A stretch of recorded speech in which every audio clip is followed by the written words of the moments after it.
ধুবুৰী সমষ্টিত এইবাৰ ৰাইজে আমাক যি অন্যায় কৰিছে, অসমৰ জাতীয় জীৱনক কাহ জাপি দি অন্যায় কৰিলে, বিশেষকৈ ধৰ্মীয় সংখ্যালঘুসকলক লক্ষ্য কৰি যি ধৰণে বিজেপি দলে হিমন্ত বিশ্ব শৰ্মাই যিমান তুচ্ছ তাচ্ছিল্য কৰে, যিমান অপমানসূচক মন্তব্য দিয়ে, তাৰ উপৰিও উচ্ছেদৰ যোগেদি যেনেকৈ মানুহক অত্যাচাৰিত কৰা হৈছে তাৰ বিৰুদ্ধে এইবাৰ ৰাইজে ভোটদান কৰিব। আৰু তাৰ লগে লগে কৰ কাটল বঢ়াই দিয়া, বিভিন্ন খোৱা বোৱা সামগ্ৰীৰ দাম বঢ়াই দিয়া, বিদ্যুতৰ মাচুল বঢ়োৱা, তাৰ লগে লগে মাটিৰ খাজানা বঢ়োৱা, দৰবৰ দাম বঢ়োৱা, ঘৰ বন্ধা সামগ্ৰীৰ দাম বঢ়োৱা, এইবোৰৰ বিৰুদ্ধে এবাৰ ৰাইজে ভোট দিব। আৰু আমাৰ যিবোৰ অধিকাৰ, গণতান্ত্ৰিক যিটো অধিকাৰ যিটো কাঢ়ি নিছে বিজেপিয়ে, ভয় ভাবুকি ব্লেকমেইলিঙৰ ৰাজনীতিৰ তেওঁলোকে আশ্ৰয় লৈছে, তাৰ লগে লগে দেশৰ যিটো সংবিধানৰ ধৰ্মনিৰপেক্ষ চৰিত্ৰটো একেবাৰে নাইকিয়া কৰিবৰ কাৰণে তেওঁলোকে যিটো ষড়যন্ত্ৰ আৰম্ভ কৰিছে, তেওঁলোকে বিভিন্ন সময়ত বিভিন্ন ধৰণে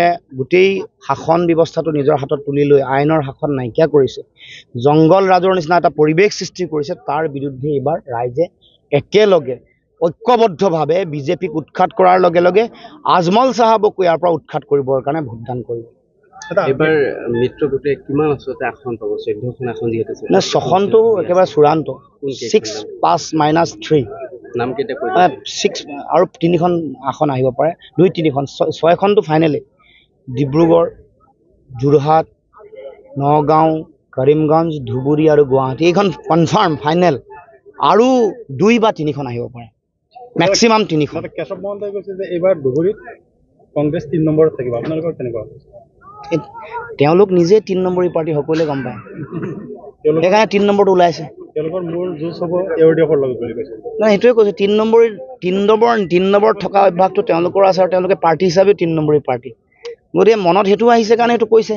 মানে ধুবুৰীত আজমল আৰু জাভেদ ইছলাম কোনো ফেক্টৰ নহয়।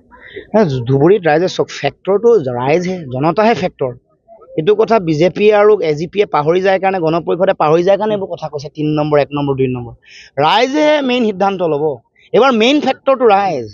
যুঁজখন বিজেপি বা গণপৰিষদৰ প্ৰাৰ্থীৰ লগত ৰকিবুল হুছেইনৰ হোৱা নাই নহয়, যুঁজখন বিজেপি বা গণপৰিষদৰ প্ৰাৰ্থীগৰাকীৰ লগত আজমলৰ লগত ৰাইজৰ এবাৰ পোনপটীয়া যুঁজ হৈছে, জনতাৰ ডাইৰেক্ট যুঁজ হৈছে।